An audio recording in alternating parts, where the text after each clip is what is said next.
Angela. I'm just gonna do a flip cup drag pour, which I have not done in a long time. So I think it's time I do one. And if you look at my playlist, you'll see I've done so many flip cup drag pour. Those are the most that I've done. So I just want you to see this one. And I picked my favorite colors again. You'll notice that my colors are, when I do a flip cup drag pour, is the brown color, the orange, the red, the yellow, and the white. And this time I'm adding a little gold to add a little pizzazz. Hello to all my subscribers, my like. I hope you all doing well. As for me, I'm very happy. I can't complain. So here we go. Yeah, let's put some back pour in there. Some paint to drag it through. Because you got to have a medium on the, you got to have paint on the background to drag your cups, your cup through. And I didn't have the plastic cup that I usually use, but I found one, so we'll see.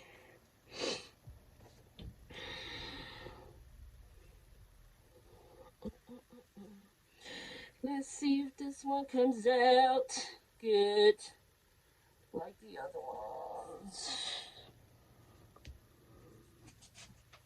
You do love to be with your mommy, don't you, little boy? What happened? Daddy took you outside already? So cute. He just sits there and watches me paint.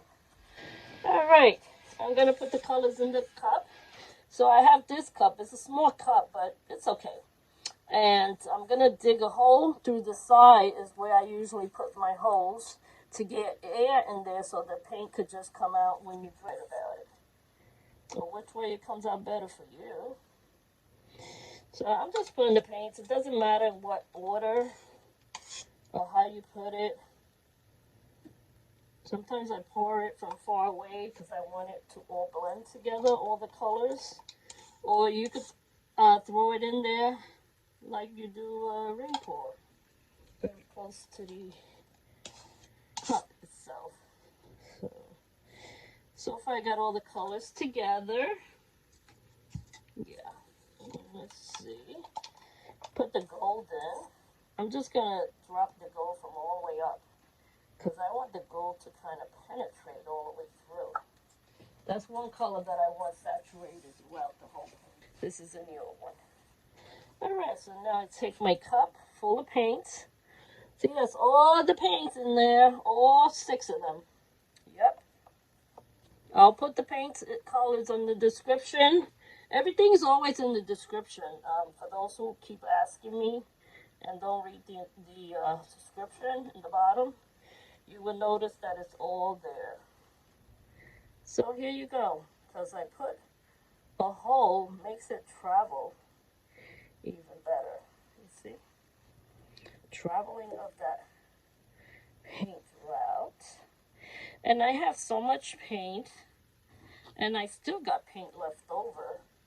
But I'm not going to use the rest. I could use the rest for another paint. That I could do. So that's a good idea. I may just do that. Use the rest for another paint that I may want to do in the future. I'm just going to tilt it a little to fill in some little bit of gaps here. Yeah, it needs to be filled in certain areas. There we go. See, this was kind of empty over here. It needed to be filled in. And you can tap in some of the colors to make it fill in.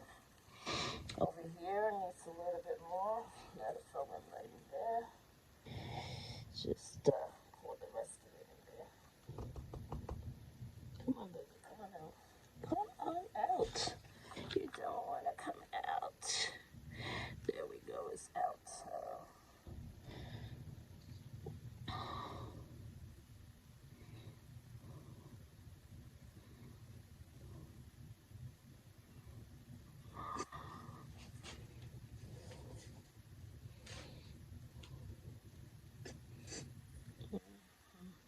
I like the way this one came out, for sure. The colors are fabulous. They are so gorgeous, these colors together. Unbelievable. Unbelievable how gorgeous they turned out. So I'm just scraping the side here because I don't want it to be, you know, sort of lumpy when it dries. I want it to be nice and smooth when it dries. So you try not to push the spatula down too hard. Just push it down very lightly so the paint is all kind of even all around. Yeah. Okay, that is done. It's looking beautiful. I love it. I love the colors that I got. These colors are so beautiful. Just trying to get the edges done. Get these edges done. I'm just trying to get in here a little bit more. Yeah, that's a good idea because there wasn't nothing in there. I can see the gold too. The gold looks so beautiful. Yeah. And don't forget to go underneath to get all the paint that's left underneath the canvas itself.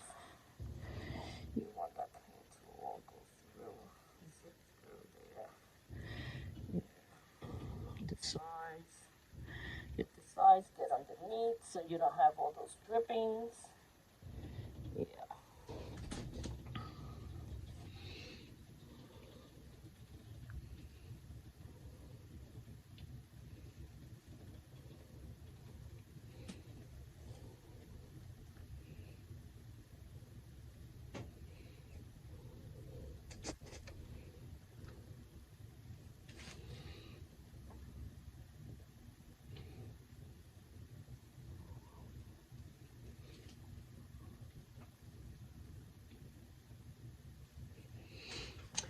Alright, so I'm going to torch it one more time and I'm going to take pictures of it because it looks gorgeous. Yeah, this is going to dry very beautiful. I can tell already it's going to dry pretty.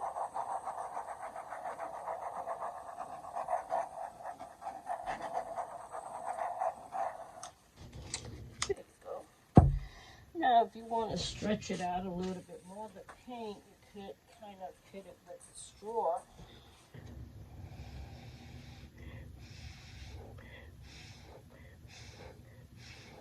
You know, the edges.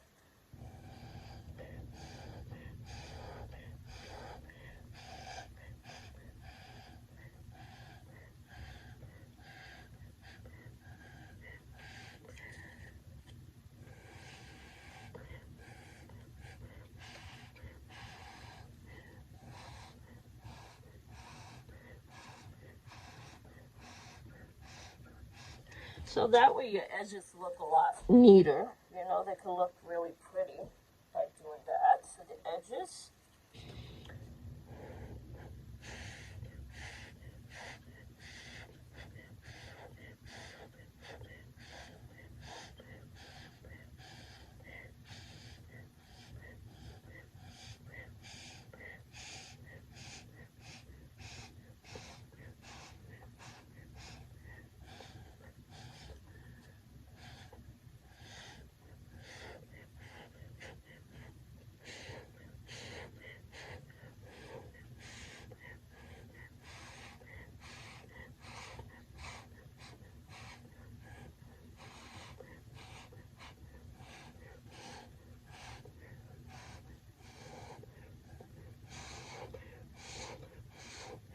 See, I like the way that.